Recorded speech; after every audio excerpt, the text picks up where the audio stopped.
All right, we are live here, joined episode number 2 of Revenue Alert. So happy to be joined by Scot Wellman of Landscapes Golf Management. Scott, thanks for joining me today. Thanks for having me, Jake. Absolutely. Well, Scott, it's been great getting to know you. It feels like a long time, maybe it feels like years, I would say. We've become pals, and it's been awesome kind of, building together within our respective circles. But I think it's been maybe 6 months since somehow or another, I was lucky enough to have you reach out, and we started conversations, and over the past 6 months or so have grown to have a great relationship between Noteefy and Landscapes. So thrilled to have you on, and would love to just spend today having a conversation. As I've been lucky enough to see you in action over the last 6 months or so. Really I'm going to call you more like an engineer, right? I called Chris a mad scientist. I think you're the engineer putting the pieces together. So, maybe just kicking it off, tell us a little bit more. How'd you make your way into being, if I say it correctly, the director of revenue management and marketing for Landscape Management? Yeah. Well, thanks for all those kind words. It's good to know that web forms on websites work, because I found you from an article and just navigated to your website, and then we've had an opportunity to share some great steak dinners together and some drinks, and really, you guys have become a great partner of ours that we respect a lot. So, but a little bit about, I guess, my journey. First and foremost, golf is in my blood. My granddad was a golf course superintendent slash bartender slash food and beverage manager slash general manager of a 9-hole golf course. He'd get up at 6 in the morning and mow greens till 2, come home, shower, run the restaurant and bar, and go out and move sprinklers from time to time. And that particular course was only 40 minutes from my hometown. So, from day one, I was in a golf cart with my parents as a little baby. And, as I grew up, I had the great fortune of having all the tools and resources to enjoy the game of golf. And, as I grew, I knew I wanted to be in the golf space, and had an opportunity to in college to work for a public golf course that was a top 100 golf shop in terms of merchandising, and that was pre-internet. And we could turn 150,000 in merchandise sales in a month, which many golf courses today, that might be their annual merchandise sales. And so that was kind of the first point at which I really kind of got invested in understanding how to run a business, and how to manage it to make a profit at the facility. And then from there, I graduated college. I had an opportunity to be a golf professional for about 6 or 7 years at a brand new private club, and it was a great opportunity to learn how to manage people and tools and systems. And I felt that there was more out there in terms of me being trained and developing kind of my craft a little bit. And so I actually broke away from golf for 12 years and worked at State Farm Insurance, and just worked with some wonderful people there that took me under their wing. And the last 3 years, I was really focused on helping agents across the country be able to sell in what was a very uncompetitive market and environment from a rate perspective. So it was a unique opportunity for me to teach needs-based selling and help them grow their business when, a commodity that people don't always value until you actually have to use it, is priced at a price point that's significantly higher than your competitors.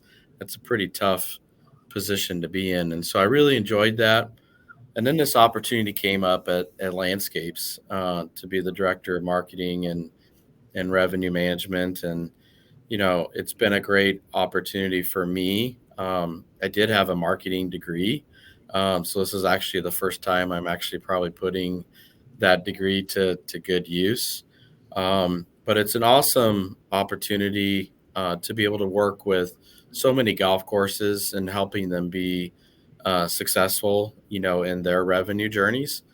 And so I would say what ultimately drives me is I love seeing other people be successful. And if I can play a small part in that and helping them, have the right tools or have the right training in place to get to where they want to be, and the golf course is successful and they're successful themselves, then I take great value in that. It's really not about me, it's more about me seeing other people be successful. So far, it's been a great 6 years at Landscapes Golf Management. And, I get the good fortune of working with people like yourself, which makes every day a dream to come to work. Awesome. Thanks, Scott. As you think about your experience on the insurance side, out of the industry, leading teams, how has that shaped your new role, or I guess not really new, but your journey back into golf? And how do you take some of those lessons and tactics and analytics and processes from, a massive organization in the insurance side into back being lean and mean on the golf management side? Yeah, I'll probably break that into two parts. When it comes to leadership in general, I always tell this story. When I was a golf professional, I was just thrust into this leadership position. No training, no support, nothing to really guide you.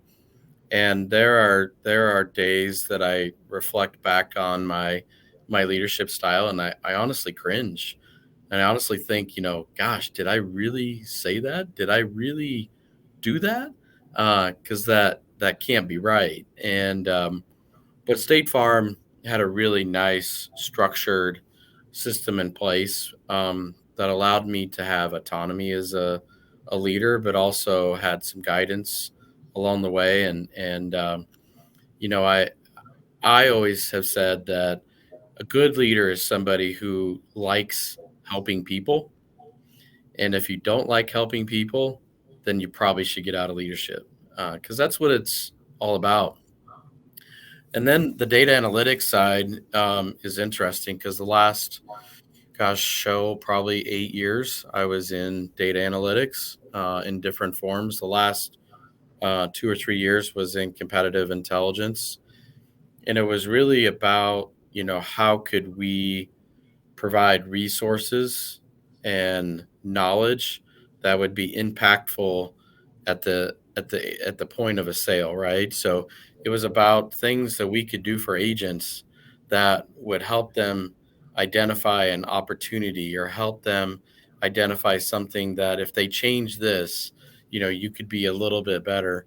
And so that piece is really about influencing people, and it was really about understanding how to collect data and how to organize that data in a way that people could understand. You can't talk up here, somebody that only has an understanding, really down here because they're not in the data on a day-to-day basis. And so if you can relate it, then they can be successful. And I really enjoyed my time, working with agents across the country, helping them be successful, understanding their competitive environment, understanding like, this is what your competitors are doing. This is what you're doing. This is what you should talk about. This is where you should focus the effort. And I always, not to get too long winded here, but I always love the one story I heard from an agent who had an interesting career path. Um, he was a minister. Then he became a car salesman, and then he became a State Farm agent. And those three things are like the most opposite like jobs you could have, right? Especially the car dealer and being a minister. Um, but he really taught about the importance of getting people face to face.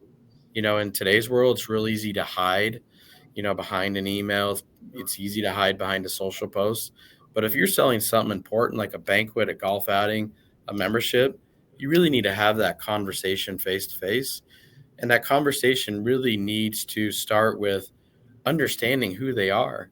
And so if you take the time to ask them all the questions that are important. So if I'm selling a banquet, I'm going to ask you, you know, what type of dinners are you interested in? Are you interested in a late night snack? How many people do you think you're going to have? Do you need a beverage station? Are you going to, need a bar station? You ask all those things to formulate a price that meets all of their needs. So in a sense, you're taking this wall of needs that you've built by asking these questions, and you're answering it with a wall that exceeds that with the pricing and package that you put together. And certainly you might need to modify that a little bit, but it's all about, I think, kind of tailoring things to the customer. And I certainly wouldn't be positioned where I am today without the experience I've had at places like State Farm. Hmm. Yeah, no, that's interesting. Funny enough, I talked today to my old team from Accenture. They were kind enough; they invited me in and just kind of asked about how things are going on the other side of the fence.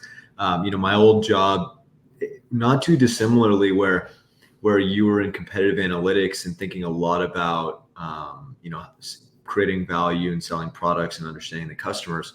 My old job, I was working with a portfolio of technology startups, helping them within our business kind of get off the ground, go to market, and create win-win deals.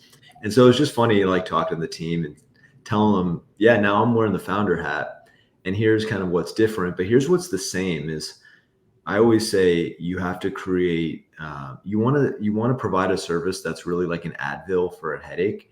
It isn't like a vitamin, because an Advil, like if you have a headache, you need an Advil, and it Yeah. instantly relieves your pain. Whereas if you're selling a vitamin, it's like, maybe one day this has some value, but I don't really know. It's hard to measure, right?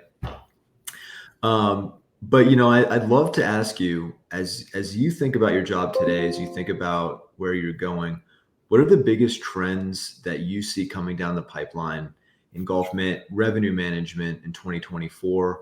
And what are those kind of big things that your team is talking about? Yeah. So last week, big conversation was around loyalty. Um, as an industry, we've had the great fortune since 2020, to have a lot of people, a lot of new people showing up at our facilities. And, I think we're in a position now where we have to make sure that we're infusing all of this new traffic and the volume of traffic with loyalty. Um, and so certainly investing in a loyalty program makes sense.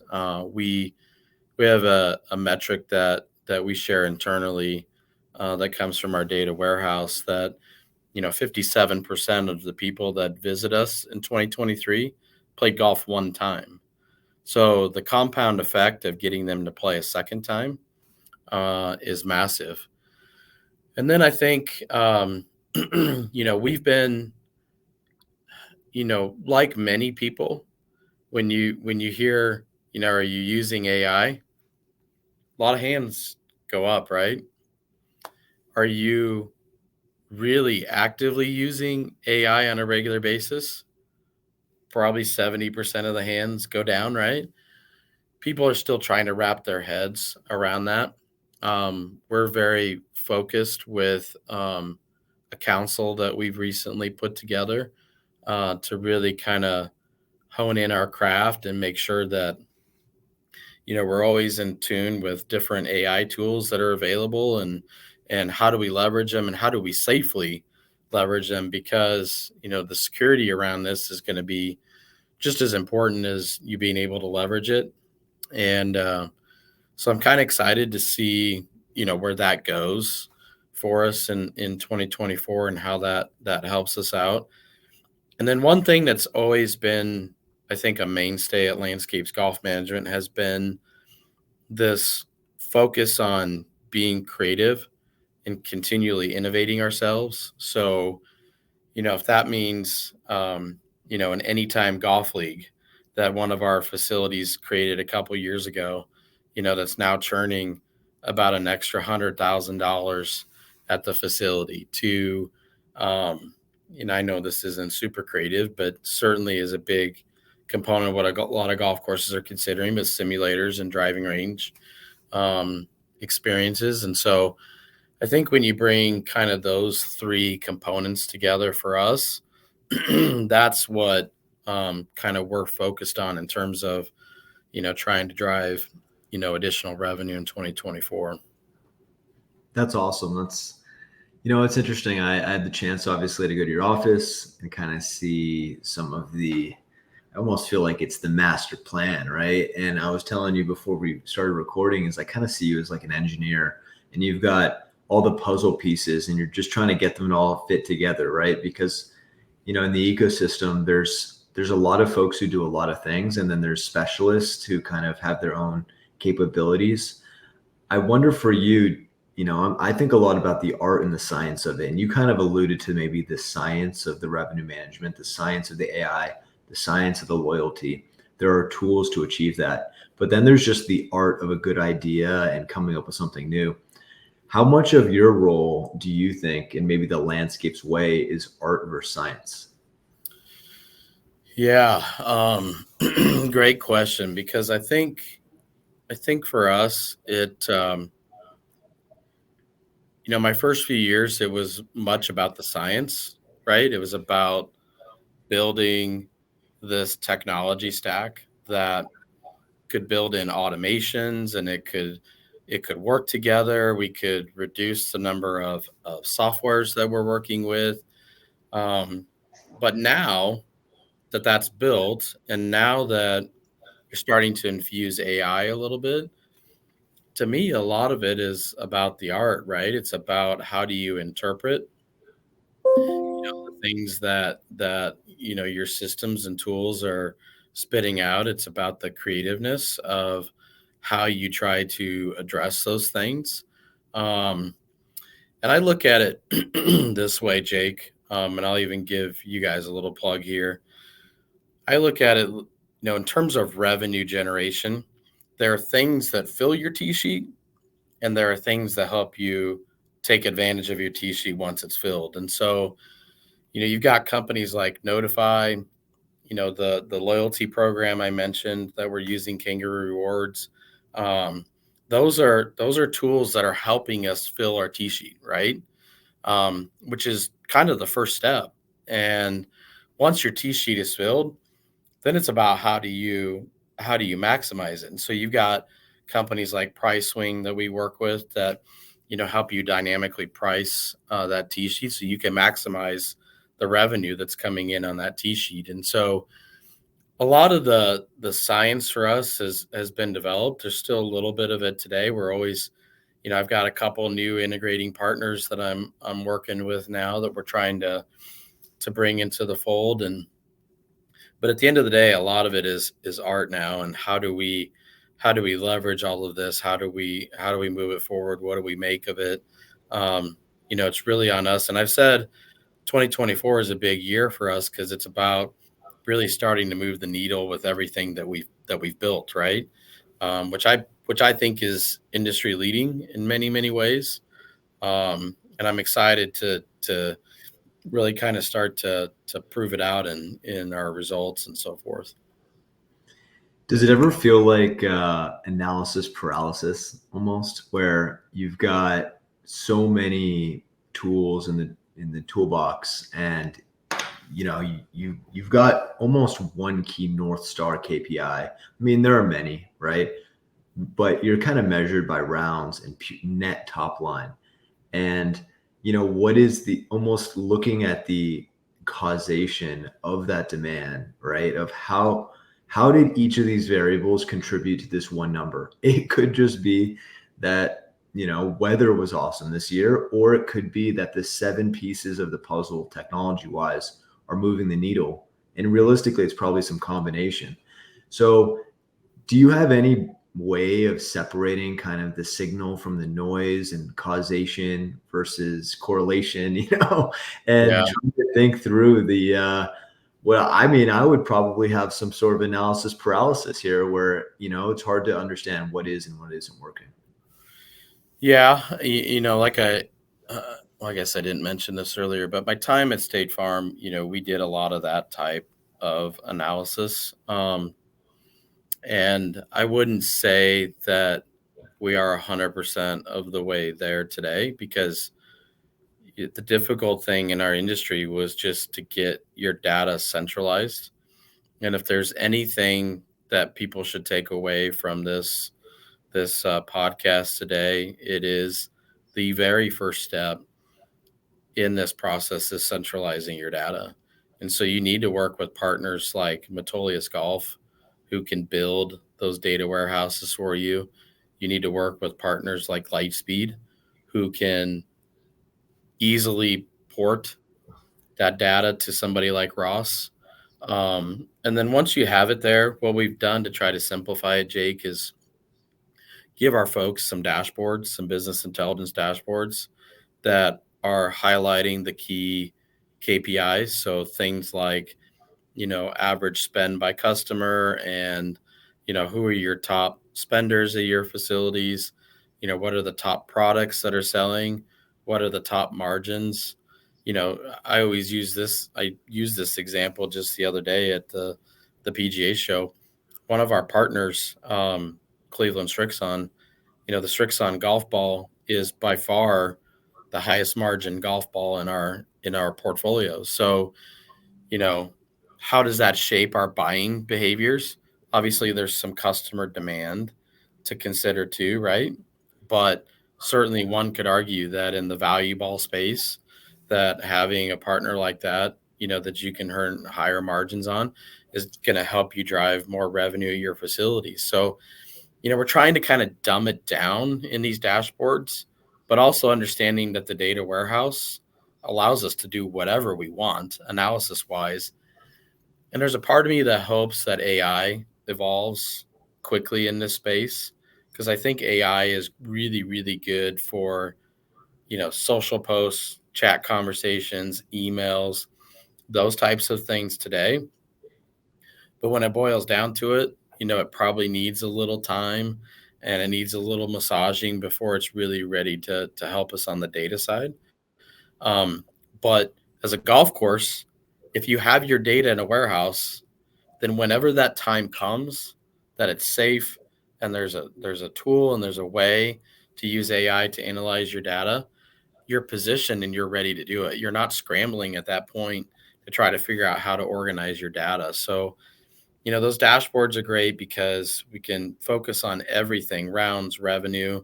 Um, we can focus in on Facebook, Instagram, how the website's performing.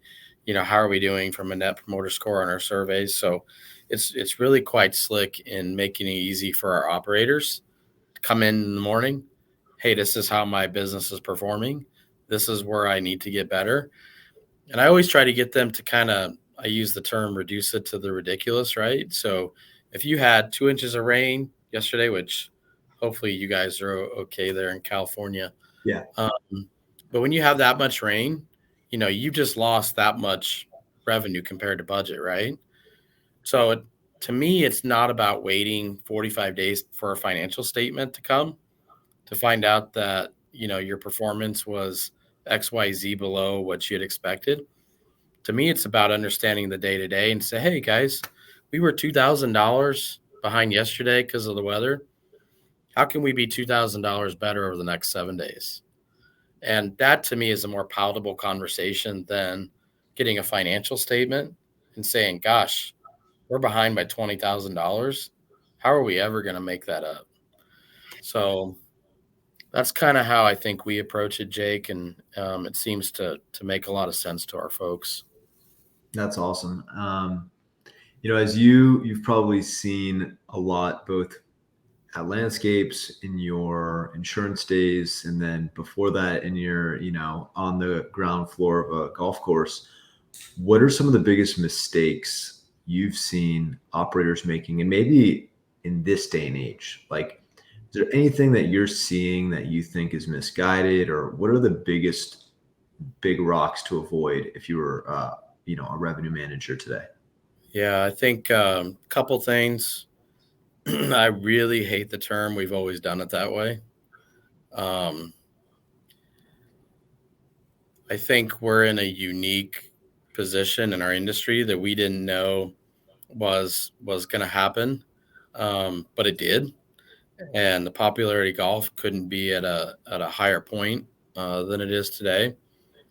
But if we do what we did in the early 2000s, which is just roll out the red carpet every day, you do this the same way every day, eventually that's going to catch up to you. And, folks aren't going to be excited to come to your facility because they're not experiencing anything new. And that's where I think the creative side is so dang important. And are you hosting unique events at your facility that people can't get anywhere else? Are you promoting those events in a way that people are aware, and then you're also kind of memorializing them at the end? So for those that didn't attend, they're kind of have this fear of missing out type of experience. Um, and so that's one thing. The other thing I would say is just this pure fear of technology and advancing ourselves. Um, I think traditionally we've been an industry that's been very slow to adopt technology, and our industry is ripe for it. So if you can just learn to embrace it, understand you're going to fail, but you're also going to come out the other end successful. And it's just going to take a little hard work to get there. Um, I think that's, it still amazes me today how many golf courses have paper tee sheets. Jake, how are you going to integrate with a paper tee sheet, right? Kind of hard. Yep, that's true. We're gonna hire Phil to be sitting there at the GM's office and sitting Yes. there. They take the call. Yes, that'd be a good job for him. Awesome. Well, maybe just wrapping it up here, if for folks who maybe are head pros or maybe they're not in the golf industry, I mean, I know I have a lot of folks who reach out to me and are like, hey, I want to break into golf. How should I do it? For you, if I was an aspiring revenue manager, what would be your advice to get into the industry? And, looking back, what are kind of the, what's your guidance for someone who wants to be like Scott when they grow up? Yeah, I'll go back to the leadership piece I shared. If you like helping people, you will be successful, right? I mean, if you look at revenue as dollars and you're sucked into that and you're not spending time coming up with cool ideas and ways to help people, then you're probably not going to be as successful as you would hope to be. So I think if you have that notion, if you have a mindset for continuous improvement, always kind of reinventing, always kind of tweaking, um, willing to try new things, that mindset I think will bode very, very well. Um, and then lastly, similar to what I mentioned in your last question, is just this embracing of technology, and finding it's about finding technology partners that are partner motivated and not money motivated. And there's a big difference there, right? And I can usually tell in the first conversation, your and I's first conversation, when you told me about your story about playing golf and not being able to find the tee time you're looking for, you are partner motivated. You're interested in me being successful, understanding that it makes you and Noteefy successful. And so we've always tried to work with partners like that, Lightspeed, Metolius Golf, you name it.